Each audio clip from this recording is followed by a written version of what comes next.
Good morning, my dear students. I am back again for your assistance. In the last class, we have completed our chapter of geography, chapter number 4, the world population structure. Today again, we are starting a new chapter of geography, which is related to the previous chapter. And the name of the chapter is population, migration and human development. Fine, it's a very interesting chapter. इसके बारे में आपने पहले भी काफ़ी कुछ जो है वो पढ़ लिया है. You know about the migration. Can anybody give the answer? Okay, so the migration is move out from the one place to the another place is called migration. Fine, तो इसी के बारे में आज हम डिस्कस करेंगे कि कैसे हमारे यहाँ पर माइग्रेशन होता है एंड ह्यूमन डेवलपमेंट का क्या प्रोसेस है. उस माइग्रेशन से ह्यूमन डेवलपमेंट पर क्या फ़र्क पड़ता है, ह्यूमन डेवलपमेंट कैसे होता है, किन किन एस्पेक्ट्स की रिक्वायरमेंट होती है और उसे स्टडी कैसे किया जाता है in the different countries. Fine, so let's start today's topic, population, migration and human development. Fine, starting में हम बात कर लेते हैं एक डेफिनेशन की जो कि गिवन है by United Nation of Organization, जो यूएनओ है. इसकी डेफिनेशन यहाँ पर है माइग्रेशन की. तो ये कहते हैं कि migration is a kind of geographical unit and another geographical unit in which the original place of residence and the place of arrival both are different. The kind of migration is mostly permanent since it entails a permanent change in the person's residence. Means ये कह रहे हैं कि migration एक तरह का geographical unit है जिसके अंदर क्या होता है, दो प्लेसेस होते हैं, एक ओरिजिनल प्लेस और एक उसका दूसरा प्लेस जहाँ पर कि वो अराइवल करता है. फाइन, तो ये दोनों अलग अलग जगह होती है और इसमें जो लोग होते हैं वो एक जगह से दूसरी जगह पर जाते हैं और उस कंडीशन में ये जो उनका माइग्रेशन होता है या तो ये परमानेंट होता है या फिर टेम्परेरी होता है. और इस तरह से जो उनके रेजिडेंस में जो एक परमानेंट चेंजेस आता है that is called migration. Fine, so this is a definition of UNO. After that one more definition is given here, mister sir Bogue. According to Sir Bog, migration is the movement of a human community. Migration एक movement है human community का या किसी group का which abandons their place, जो कि अपनी जगह को छोड़ देता है, to reside or settle down at another place, दूसरी जगह पर रहने या settle down होने के लिए. So this is the definition of Mr. Sir Bog. So here by these two definitions we knew about the migration कि migration होता क्या है. तो by these हमने ये जाना कि migration का मतलब है कि जब कोई भी group of the people या कोई भी व्यक्ति एक प्लेस से दूसरे प्लेस पर जाकर रहने लग जाता है तो उसे हम migration कहते हैं. ठीक है, एक जगह को छोड़कर दूसरी जगह पर रहने लग जाना migration कहलाता है. नेक्स्ट जो है वो ये कि माइग्रेशन होता कितने टाइप का है. So there is a two type of migration. पहला है एमिग्रेशन और दूसरा है इमिग्रेशन. ठीक है, ध्यान देने वाली बात है ये दोनों का प्रोनाउंसिएशन ऑलमोस्ट सेम है, इसलिए इसको आपको खास तौर से स्पेल आउट जो है वो ढंग से करना पड़ेगा. That is emigration, EMIGRATION, emigration, and immigration, IMMIGRATION, immigration. Both the words have the different meaning. Emigration in the sense the process of transfer by which people move out from one place to another place. Fine, just hold on. Yeah, so we were talking about emigration. तो emigration क्या है, एक ऐसी process of transfer by which people move out from one place to another place. मतलब emigration का मतलब है for example मैं जयपुर में रह रहा हूँ और मैं यहाँ से मुंबई माइग्रेट हो जाता हूँ, तो पहला मेरा जयपुर से माइग्रेट होना that is called emigration. Fine, कि मैंने जयपुर को छोड़ दिया तो वो कहलाएगा emigration. Fine, Like here is also one example, movement of population from Europe to North America. So for Europe and for Jaipur, it will be called a emigration. Fine. And when we will arrive on the next place, like North America or Mumbai, that would be considered as a immigration. Fine. तो जहाँ से लोग गए हैं, that place या that migration is called emigration, and where the people arrived, that place is called immigration, or that type of migration is called immigration. Fine. So this is the emigration, and the next is immigration. Immigration means the process of arrival in which people come into a region or place. वो process जिसके अंदर किसी जगह पर कुछ लोग वहां पहुंचे हैं कोई दूसरी जगह से. So the place of arrival is called immigration. Understand. Next जो है वो ये है topic aspects of human migration. Human migration aspects means in which fields the human migration is studied. So every population migration has 5 aspects in which a migration is observed from various point of views. यहाँ पर जो migration है उसको अलग अलग point of views में observe किया जाता है कि कैसे कैसे माइग्रेशन होता है. सो यहाँ पर जो है आपको 5 कैटेगरीज दिखाई दे रही हैं. पहला है national aspect, that the period aspect, causative aspect, number aspect and permanence aspect. एक एक चीज़ मैं आपको यहाँ से समझा देता हूँ. सबसे पहले बात करेंगे नेशनल एस्पेक्ट की. नेशनल एस्पेक्ट का मतलब है माइग्रेशन जो हुआ है वो कहाँ हुआ है, in between which places. So it can B intercontinental migration, जहाँ पर एक कॉन्टिनेंट से दूसरे कॉन्टिनेंट में आप ट्रांसफ़र हो जाए, वो से हम बेसिकली इंटरकॉन्टिनेंटल माइग्रेशन कहेंगे. इंटरनेशनल माइग्रेशन, जहाँ पर आप एक कंट्री से दूसरे कंट्री में विद इन द कॉन्टिनेंट आप अगर माइग्रेट होते हैं तो that would be called international migration. After that interstate migration, within the country if you transfer in a state to another state, it is called interstate migration. And the local migration, local migration in the sense from one district to another district. So इस तरह से हम इसके national aspects है कि जो migration है वो किस लेवल पर हो सकता है. तो वो ये कैटेगरीज यहाँ पर है. इसके बाद में पीरियड एस्पेक्ट्स है. पीरियड एस्पेक्ट्स का मतलब कि ये जो माइग्रेशन का पीरियड है ये कैसे होगा. This includes the study of long term migration, periodic migration and daily migration. Period aspects का मतलब है for how many times you migrate from one place to another. Permanent हो गए या लॉन्ग टर्म हो गए या पीरियोडिक, आप कोई पर्टिकुलर काम के लिए गए हैं, after that you will come again. या फिर daily migration where you go to the another place daily and come back again at your house. तो ये कंडीशन जो है पीरियड एस्पेक्ट्स में आते हैं. जिससे कि बहुत से लोग यहाँ से स्टडी के लिए बाहर जाते हैं, उनको वीज़ा मिलता है, तो उस कंडीशन में वो उनका जो है वो एक पीरियोडिक माइग्रेशन हो गया. अगर वो कोई भी व्यक्ति यहाँ से जाकर किसी दूसरे कंट्री में जाके सेटल डाउन हो जाता है, that is the long term migration. And labour class peoples का रोज़ अपने विलेजेस से शहरों में आकर अपना काम ढूंढना एंड अगेन शाम को वापस वहाँ चले जाना, या जो भी डेली अप डाउन जो पीपल्स हैं उनके द्वारा जो माइग्रेशन होता है, that is called the daily migration. So through this aspect we can study about the different kind of migrations. So according to periodic aspects, it can be a long term migration, periodic migration and daily migration. Fine. Next is the causative aspect, why the people are migrating from one place to another.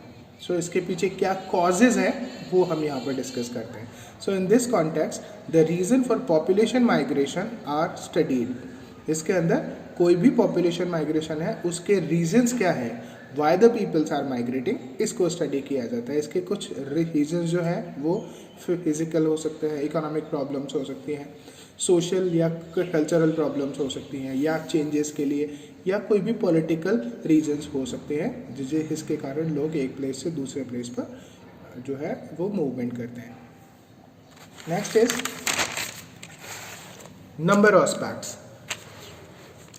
Aspects in the sense कि कितने, how many peoples are migrating, fine. So it can be a large scale, it can be a medium scale, or it can be a small scale, fine. So in the number aspects of migration, the numbers of people going out from a country or the immigrants and people coming in from other countries or immigrants is analyzed. यहाँ पर कि कितने लोग यहाँ से गए हैं. मान लीजिए हम इंडिया की बात करें तो how many peoples went from India, that is immigrants, and how many peoples arrived in India from the other countries, that is called immigrants. तो यहाँ पर इससे जो है वो नंबर ऑस्पेक्ट्स को स्टडी किया जाता है कि लार्ज स्केल में यहाँ से एमिग्रेंट हुए लेकिन मीडियम स्केल में इमिग्रेंट हुए. तो इस तरह से हम इसके जो नंबर ऑस्पेक्ट्स हैं उनको स्टडी करते हैं. Fine, I hope you are understanding. It's not a very hard chapter. Next heading is permanence aspect. Permanence aspect का मतलब कि वहाँ जो लोग हैं वो जो भी माइग्रेट हुए हैं वो परमानेंट हो गए कोई भी न्यू कंट्रीज़ में या फिर टेम्परेरी पीरियड के लिए वहाँ पर गए हैं. So the migration in which migrants settle permanently in new countries और they went for some temporary period. So it is called the permanence aspect, और by these aspects we can study about the migration. Next thing is the type of migration. Type of migration यानी कि किस तरह का type migration हो सकता है. Last हमने पढ़ा माइग्रेशन के टाइप्स जो है वो दो तरह के होते हैं, एमिग्रेंट और इमिग्रेंट. अभी यहाँ पर है on the basis of movement कि कहाँ से कहाँ पर लोग जा रहे हैं, उस कंडीशन में टाइप्स ऑफ माइग्रेशन हम यहाँ पढ़ेंगे. So migration mainly occurs between one country to other countries और between various regions of the same country. ज़्यादातर माइग्रेशन कहाँ होगा, या तो एक देश से दूसरे देश में या फिर देश के हिस्सों में ही एक रीजन से दूसरे रीजन में. So on this basis it can be classified into 2 categories. इस तरह के जो माइग्रेशन है उसके बेसिस पर इसे 2 कैटेगरीज में डिवाइड किया है. पहला है international migration and the second one is interstate और inter regional migration. Okay, first of all, international migration. International migration means where the peoples migrate from one continent to another continent or from one country to another country is called a international migration. ठीक है. So migration of people from one continent to another or from one country to another country is called international migration. International migration is of two types, European migration and Asian migration. In European migration, European countries में जो migration होता है for their requirements, job, for their resources, that is called European migration. And Asian migration, Asia के जो continent, Asia continents के जो countries है उनके बीच में जो माइग्रेशन हुआ उसे एशियन माइग्रेशन के अंदर स्टडी किया गया. So it's not a very important topic, that's why I just wrote the headings here, and the description will be studied in the chapter whenever the schools will start. Next is interstate और inter-regional migration. इसमें क्या होगा, same country के जो states हैं उनके बीच में migration होगा या जो रीजन्स हैं उनके बीच में माइग्रेशन होगा. So migration of people from one state or one region to another state or region within the same country is called interstate migration. Fine. ये भी 2 तरह का होता है. Interstate migration obviously in between the states migration अगर होता है तो उसे इंटरस्टेट माइग्रेशन कहते हैं. And local migration in the sense एक डिस्ट्रिक्ट से दूसरे डिस्ट्रिक्ट्स में अगर माइग्रेशन होता है तो उसे लोकल माइग्रेशन यहाँ कहते हैं. फाइन. अब नेक्स्ट जो हेड है वो है रिजल्ट्स ऑफ माइग्रेशन. यानी कि अगर देखिए माइग्रेशन एक नेचुरल प्रोसेस है और उस नेचुरल प्रोसेस में माइग्रेशन अगर होता है तो उस कंडीशन में उसके क्या रिजल्ट्स होंगे, क्या इम्पैक्ट्स होंगे, वो हम यहाँ पर डिस्कस करने जा रहे हैं. Fine. So migrant population has an influence on both the place from which people migrate and the place to where they migrate. It's very important. क्या ये कहना चाह रहे हैं कि जब भी माइग्रेट कोई भी पॉपुलेशन जब माइग्रेट होती है तो उसका असर केवल एक ही जगह पर नहीं पड़ता बल्कि दोनों जगह पर पड़ता है। कौन कौन सी दो जगह? एक वो जगह जहाँ से कि पॉपुलेशन गई है, दूसरी वो जगह जहाँ पर पॉपुलेशन गई है। So both the places are affected by the migrant populations. So the effects of migration are as follows. क्या इफेक्ट होते हैं देखिए, मैंने इसे पॉइंट्स में यहाँ पर लिखा है ताकि ये इजी टू लर्न होगा। The first is the balance of population is disturb. इससे क्या होगा? जो पॉपुलेशन है वहाँ की, कौन कौन से प्लेसेस की? From where the people went and at the place where the people arrived. So दोनों जगह का ही जो पॉपुलेशन बैलेंस है वो इससे डिस्टर्ब होगा, पहला इफेक्ट ये पड़ेगा। दूसरा, population decreases at one place and it increases at another place. जहाँ से लोग जाएंगे वहाँ पॉपुलेशन डिक्रीज हो जाएगी और जहाँ पर लोग पहुँचेंगे वहाँ पॉपुलेशन इंक्रीज हो जाएगी। तो ये भी एक इम्पैक्ट इसका होगा। Next is cultural propagation occurs due to migration. इससे क्या होगा? जो कल्चरल प्रोपोगेशन है वो भी होगा। मान लीजिए यहाँ से इंडिया का कोई बंदा अगर किसी दूसरे देश में अगर वहाँ जाता है तो हमारा कल्चर साथ लेके जाएगा। अगर यूपी से कोई बंदा अगर जयपुर में आता है या राजस्थान में आता है तो obviously he will also carry his customs, the cultures and all. तो ऑब्वियसली वो भी सब वहाँ पर with the people, the culture is also propagate from one place to another. Next is migrants carry their technology, religion, traditions, customs and languages along with them. जब भी migrant एक place से दूसरे प्लेस पर जाएंगे तो जो भी उनकी क्वालिटीज़ हैं, टेक्नोलॉजी के बारे में जानकारी है, अपना धर्म है, अपने ट्रेडिशंस है, अपने कस्टम्स हैं, लैंग्वेजेस हैं, वो भी अपने साथ लेकर जाएंगे and they will impose the deep impact on the places where they are arriving. Next is problem like population pressure, unemployment, poverty etc. arises in place where the people migrate. जहाँ पर लोग पहुँचेंगे वहाँ पर ये प्रॉब्लम्स भी create हो सकती हैं कि एक तो पॉपुलेशन प्रेशर वहाँ पर जो है वो ज़्यादा हो जाए, अनएम्प्लॉयमेंट भी वहाँ क्रिएट हो सकता है, पॉवर्टी विल इंक्रीज। ये सारी प्रॉब्लम्स उन जगहों पर होगी जहाँ पर कि जो लोग हैं वो माइग्रेट होकर जा रहे हैं, यानी एमिग्रेशन प्लेसेस।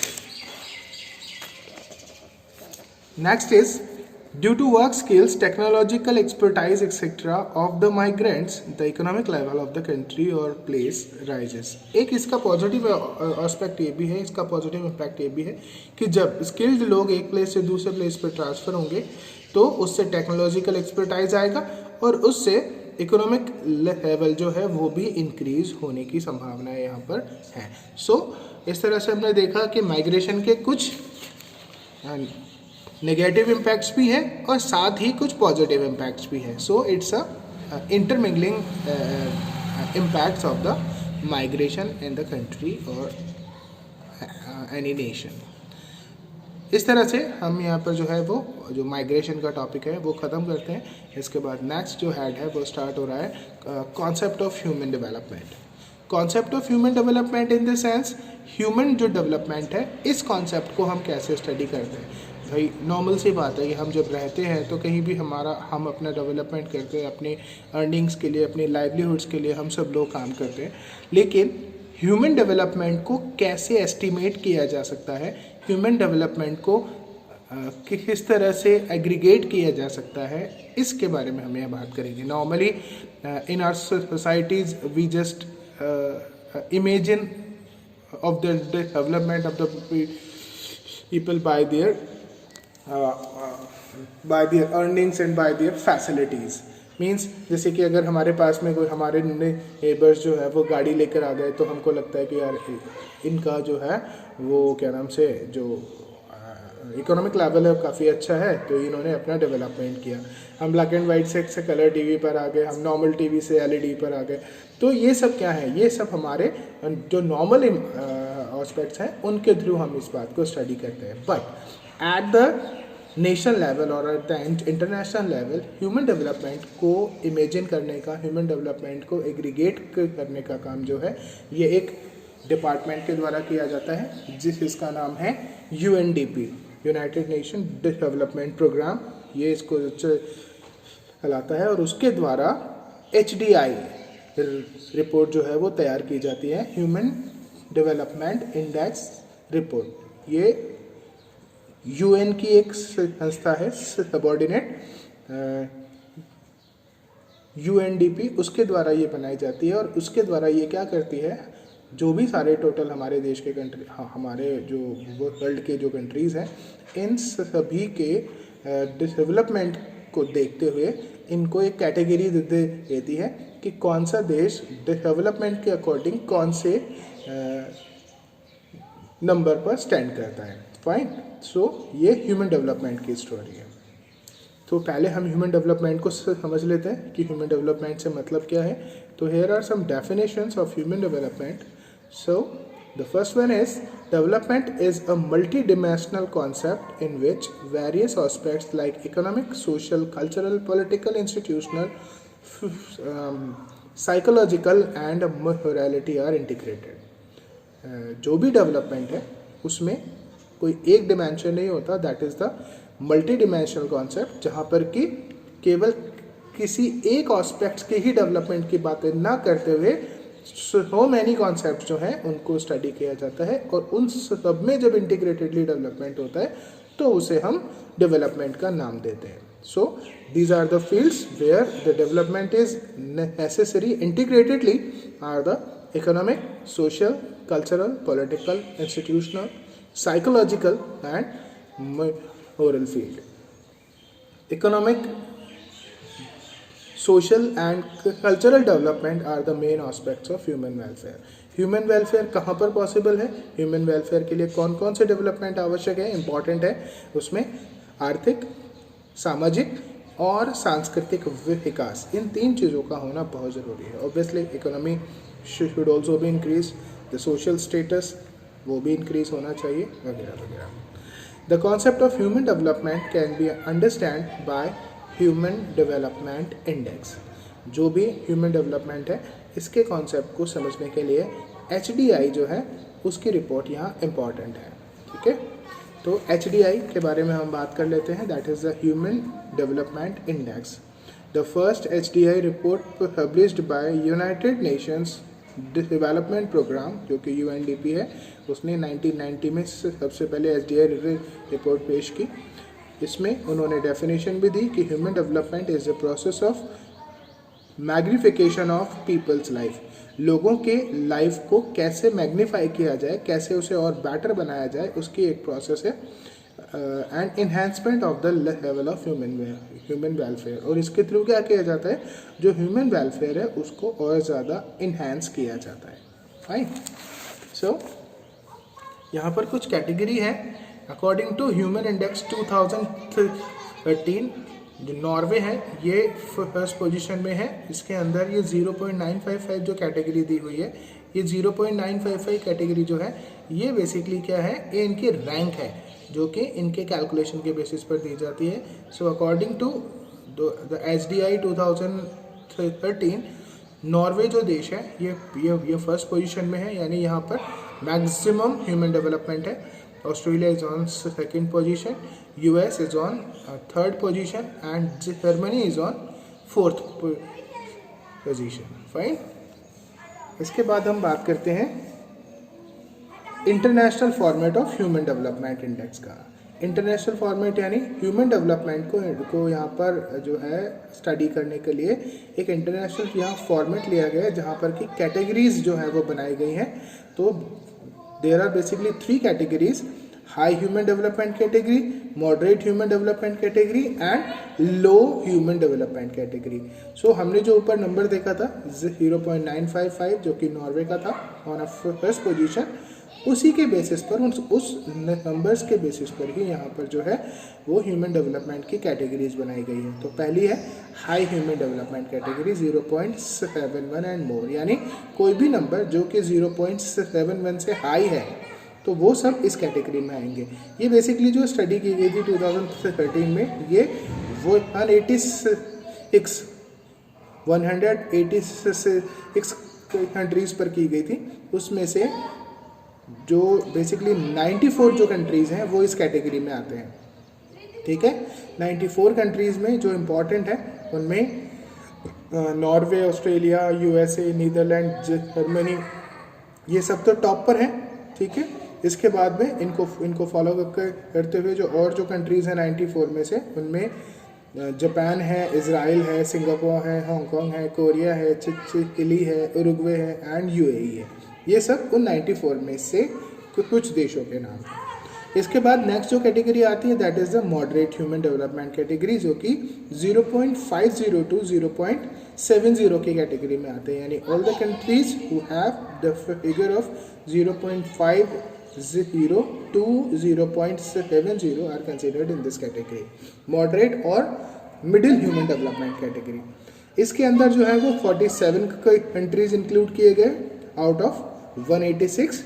इसमें जो है वो China, Thailand, Mongolia, Philippines, India, Indonesia, Pakistan, Bangladesh etcetera, ये सारे देश जो हैं वो कंसीडर किए गए। इसके बाद जो नेक्स्ट हेड है वो है लो ह्यूमन डेवलपमेंट कैटेगरी। यहाँ पर 0.50 से लेस देन जो भी फिगर्स होंगे वो कंसीडर होंगे, और उसके तहत 35 कंट्रीज जो हैं वो इसमें जो है वो इस कैटेगरी में आते हैं, जिनमें Congo, Chad, Myanmar, Rwanda, Sudan, Ethiopia, Afghanistan, Guinea, Niger, Nepal, Zambia etcetera, ये सब कंट्रीज़ हैं।